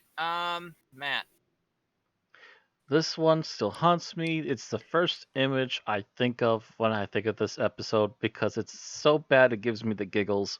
There's literally a scene in episode 2 where Ian and Barbara are trying to find where the two Sensorites are on the human spaceship. As they're going through a door, you literally realize the entire wall is nothing but cardboard because as Barbara's coming through the doorway, all of a sudden the wall just buckles wildly and you can see right through it into the previous room. It first bends backwards so you can peek in, and then it bends forwards so it's literally all past the doorway, and then bends back to where it's supposed to be seen. It's like, wobbly sets. We should have reshot that, but we didn't have time. Just the worst. It's one of the things that immediately just boom right out of it. Yeah. Speaking of which, did anyone notice the boom mic a few times? Oh yeah, I saw a few pictures that are pointing those out. They never had time to redo the boom mic. Really, not until like the early '80s did they have time to redo the boom mic. Yeah, one of the one of the things they should really think about doing if they do a Blu-ray release of these is go through these episodes and find a way to patch it up and digitally remove the boom mic, because I know they can do that now. Because I was listening to James Rolfe talk about having to do that for a few of his episodes. Yeah. So it can be done. It can be done. You just have to be very careful about it, especially depending on your budget. You just have to do it frame by frame, which is and then release a blooper reel of Patrick Troughton scolding the boom mic every time you edit one out. You naughty boom! Well, that one, the boom mic wasn't just you were catching it on the top of the camera. It kept dipping into the shots. Yeah. Kept dipping into lights and casting big giant shadows all over everything in the middle of color television in the 80s, and it's getting annoying because everyone has to take like 5 steps back and redo a scene. Yeah, well, the thing is with those boom mics is they used to have kind of a tension gauge on them to keep them upright, and apparently the tension gauge on this boom mic was going, so it would just be sitting there and it just dipped. And there was at least one shot where like it was lower and then the camera came up and the boom mic was a bit late to respond to that. So it was like, oh wait. The boom guy is just like, warn me. The boom mic guy's like, shit. You're supposed to signal me. You're supposed to signal me when you're about to The move. boom mic guy is not telepathic either. Yeah. But yeah, Your all right, crewmates are not Sensorites. Thank you. Thomas. I was gonna go with something right near the end, but I remember how much of a laugh I got out of an early one, so I'm gonna go with both times because it's technically two different shots, so it's not even consistent. When they show like the window out of the ship, or maybe it's in the ship, but it just looks like it's out in space, and you're like the sensorite comes up over the window. That was the one I was going to use for the That opening. was mine. Yeah, because it just looks like as soon as it did, like both the first time and then again, all I could do is add the sound effect whoop, and also just be like, for whatever reason in my head, because it looked so Muppet-like, I was just like, "Hidey ho, Kermit the Frog No, here." this is what I was going to add on to it. You realize the shot between the shot at the end of one and the reshoot at the beginning of the season at the second one, they were completely reshots because the Sensorite that popped up was wearing a different mask. Yeah. Because the two Sensorites that in there, one had ears that stuck out more, and the other one had a longer face. So Also, one of them had a different like beardy thing going on. Like the first one had a beard that was trying to come up over his mouth, and the other one had a beard that was kind of staying down. Yep. So the first time you saw it, it was mask A, and then the second time it was mask B. So they couldn't even remember which mask they used from week to week. Yeah, and it's funny. But also on top of that, they're also doing a different motion because this first one, they have like the hands up on the window. The second one, it's just like arms to their side. They just kind of come up, and that's it. Yeah, I could tell that one broke it a little bit for me. That was going to be my least favorite scene, so I thought I'd bring it up. What I was going to do for the opening, there's a bit from the Mystery Science Theater blooper reel where a white figure appears like that during Mystery Science Theater, and the blooper literally has them Crow going, "Look, guys, look," and they actually look up and they actually still see him in the window. Hey, it's a beekeeper. That wasn't what I was thinking. What I would have used is the danger end of scene, the danger end of episode music from Lost in Space. Because it felt like one of those cheesy Lost in Space endings. Of course, and now I'm just thinking that it would be funny to play the second one where he's just got his arms to his side in reverse and be like, "Oh, maybe I'll take the elevator." Well, yeah, there's like, hey, look, it's beekeeper. Hey, you're not supposed to be in that shot. Get down. He just played in reverse as he goes back down. All right, Tim. My least favorite scene was the scene in the first episode where they're stealing the lock from the TARDIS, and we keep cutting to everyone saying, "Do you smell something burning?" Yes, but it never goes past that. You know, it's like, I smell something burning. You know, it's like maybe you should look into it. You know, like you're on a on a spaceship in the middle of the thing, like Might be something important, you know. You know, even if I wasn't in outer space, if I was to smell something burning, you know, I'd want to make sure, you know, my house wasn't on fire, you know. Yeah. And you know, it's interesting that scene because obviously the lore of the show hasn't been established yet. Because you realize in later seasons of Doctor Who that wouldn't have worked. They would have fired at that ship all they wanted, and it would have never broken through. Yeah. Oh yeah, I just found the before and after pictures for the Windows scene. I just happened to be scrolling down the list and just, oh, there they are. Like I said, for me, it's I'm looking at that and it's just like, you know, I keep seeing freaking Yeah, if I look at that, I still, the Lost in Space music pops in my head. Do do do, do do do. Yeah, you know. Oh yeah. Yeah. Look at the two pictures. Wow. Yeah, you Night notice and the day. difference in those masks. Of course, another thing that would have been interesting to do, if you could find the clip, Matt, would have been the Twilight Zone with William Shatner looking out the window. Oh, you can find that on YouTube easily. Oh, you could, yeah, And you could actually, find, as you I'm could looking at find this both clip versions just of now, that easily. I was like, have we done it? Have we done that one before? Maybe. I want to say maybe, but I'm not entirely sure. This would still be a good time for it though, because it's I think we one of might those have maybe done it with ones. Cybermen ones, but I think that would have been great to have There was a William man Shatner out of the wing of the plane.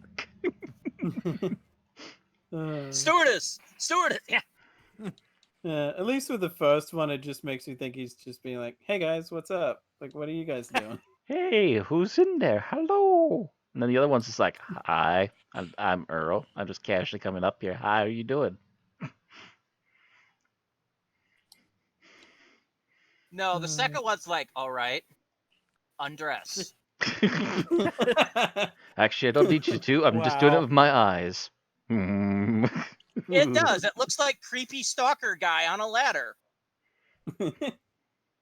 Oh, so this is Animal House now. Yeah, pretty much. Whereas the top one looks like something out of Gremlins. All right. Yum, So, is that everybody? I think so. Yep. So, we ready for final thoughts? Sure. All right, Bill. Okay. So funny thing about this episode, until rewatching it, I completely forgot that there were humans other than the ones in episode 6. I completely forgot about the 3 from the ship that appears in episode 1. Which just goes to show how much role they have in like the actual like major conflicts that affect the end of the episode. But yeah, I enjoyed this episode. I think I remembered it a little more positively than it actually is, just because it introduces so many interesting things. The Sensorites themselves are really interesting, especially at this era of Doctor Who, where we hadn't had all that many interesting concepts just yet.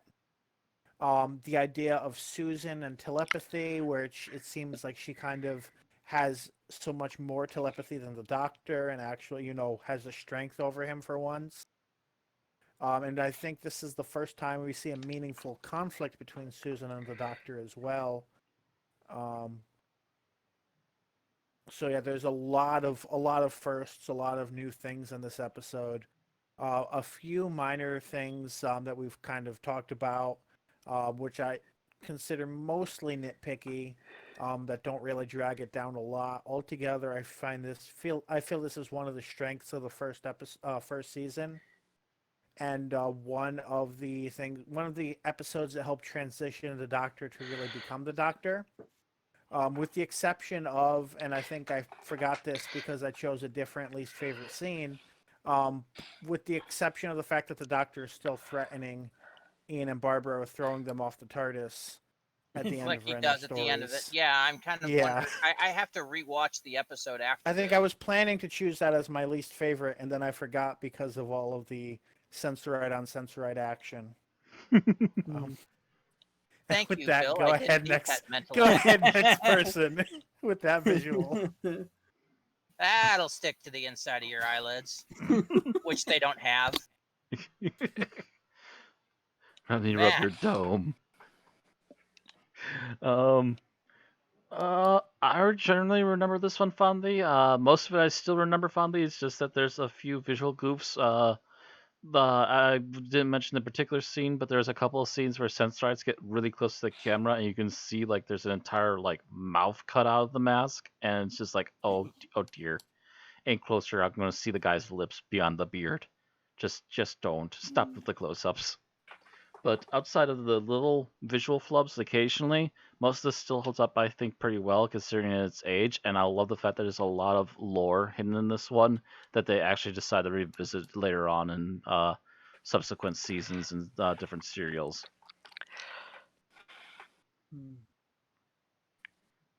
All right. Thomas?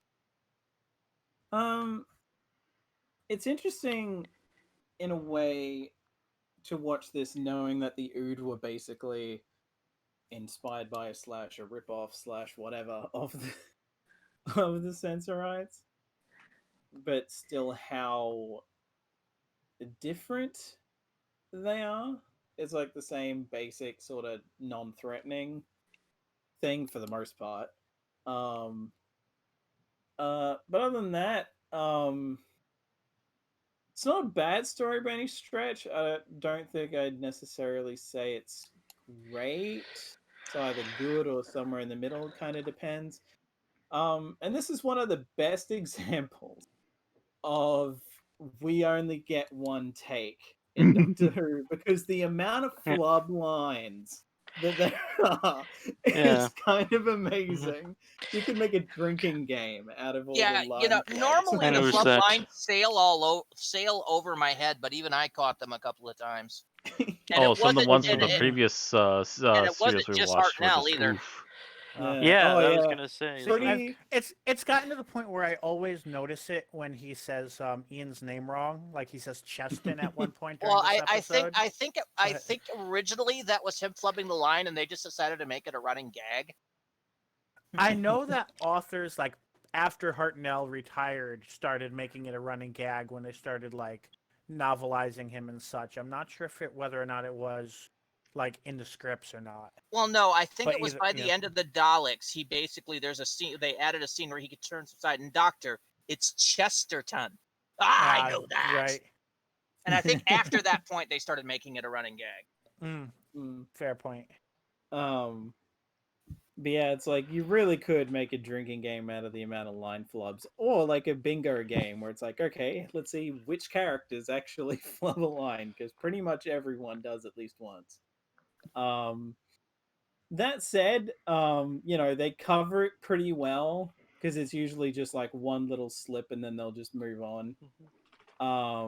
And in some cases even just change the dialogue on the fly, because they're just like, this similar line instead.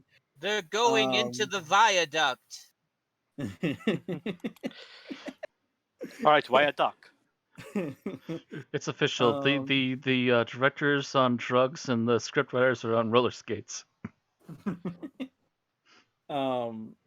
Yeah, I almost kind of wonder if this serial would have benefited from being shorter, but at the same time, I feel like I don't know what I'd cut, so it's kind of weird. I mean, I feel like I'd cut the human survivors at the end in the last episode, because that just seems kind of, seems it was actually them the whole time, and it's resolved rather quickly and off screen, mostly.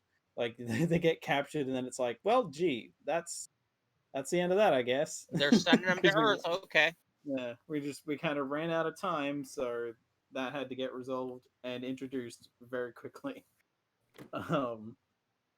So I'd probably just get rid of that. But otherwise, like, the pacing is still good enough that this doesn't like drag like some 6-parters can. So yeah, I'd say this is worth checking out, specifically for New Who fans who have seen like the Ood stuff, just to be like, well, here's vaguely where they came from. Yeah, that's it. All right, Tim. Okay. I thought this episode was had its rather noticeable flaws in the character design, all the flubbed lines, and the pacing. In that too much was introduced in the first episode and the last episode, and it just sort of meandered from place to place in the middle of the episode. And like a major thing for me was when they said, "Oh, by the way, we have a friend back on the ship. Can she come down?" And it made me realize, oh yeah, Barbara's not around. Yeah, she got a few days off. Yeah, she had her vacation there. But just the fact that it doesn't speak well for the quality of the writing when I didn't until they come out and say that Barbara's not here. I didn't notice her absence, or maybe it speaks not good on me. But I would almost think that's positive on the writing because they don't want you to be spending all time thinking about where is Barbara.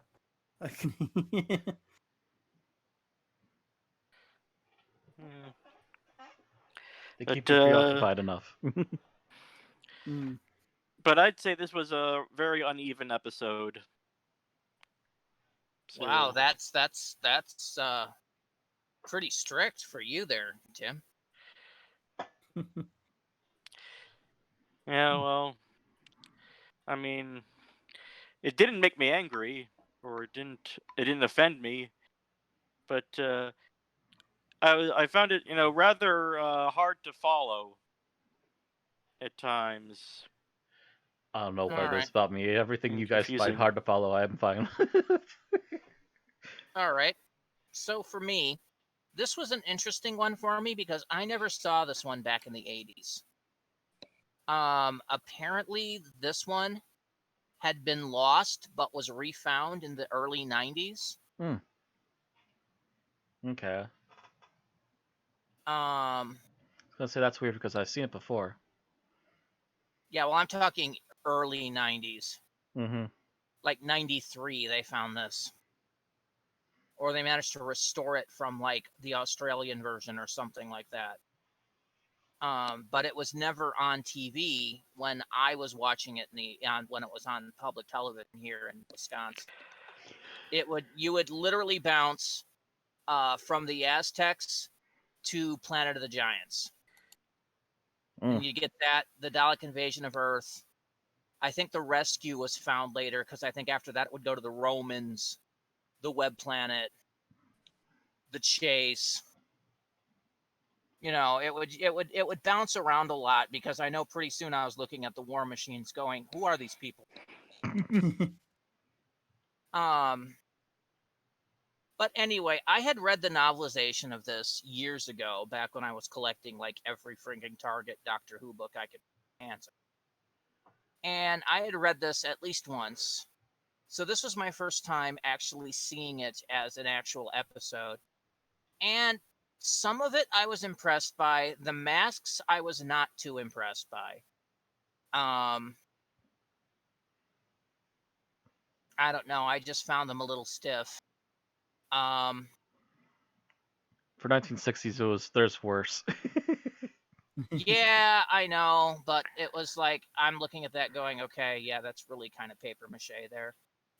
Anyway, I found there were some plot lines that I did not like Susan automatically siding with the Sensorites really did not make sense when they basically had just come out and threatened the entire crew.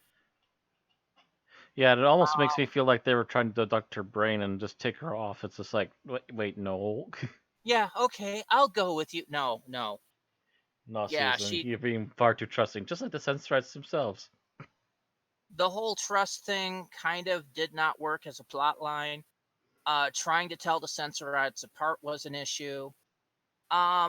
Instead of what you guys were thinking, I think they were building up to the humans being the bad guys the entire time.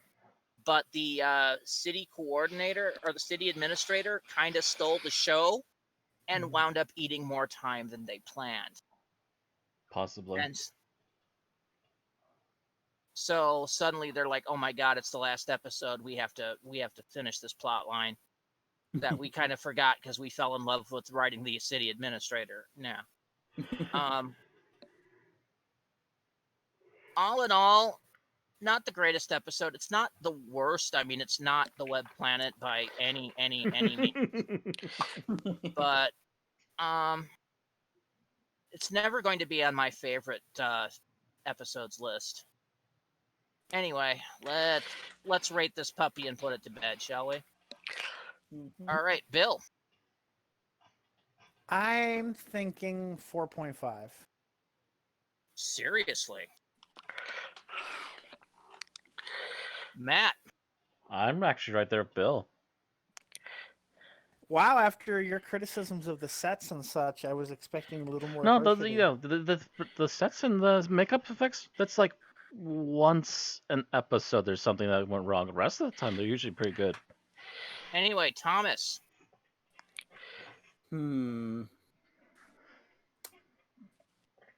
I am God. I mean, like whatever I give it is going to be lower than what's been given it now, but I'm just wondering How low do you want to go?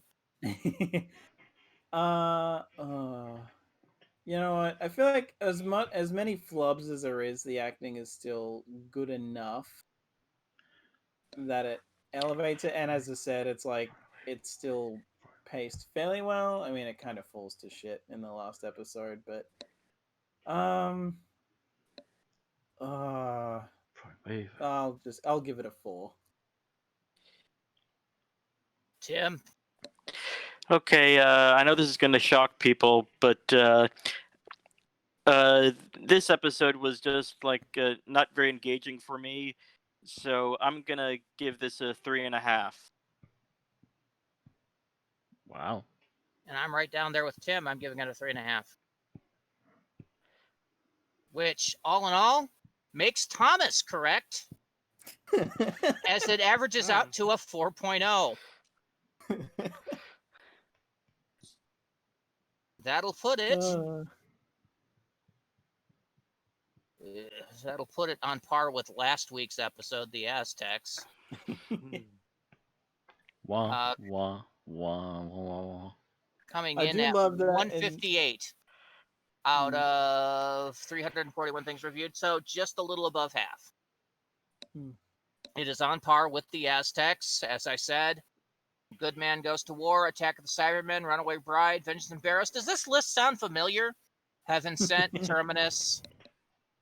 It is better than Knock Knock, Deadly Assassin, Brayman Morbius, Colony in Space, Warriors Gate, etc. Not as good as Oxygen, The Daemons, Pilot, Can You Hear Me? It Takes You Away, Closing Time, etc. There you go. 158 out of 341. That is all we have to say about the Sensorites. Probably Yep. Bill. All right, so please let us know in the comments what you think about the episode and if you agree with any of us. And of course, don't forget to like the episode if you do, or dislike if you do, and to subscribe to keep getting our YouTube exports, or to follow to keep getting our new streams on Twitch. All right, so next week we will continue closing out the Hartnell episodes. We'll move on to Season 2 with Planet of the Giants, written by Louis Marks and starring William Hartnell as the Doctor, Carol Ann Ford as Susan, Jacqueline Hill as Barbara Wright, and William Russell as Ian Chesterton. See you next week. Yay, giant sets.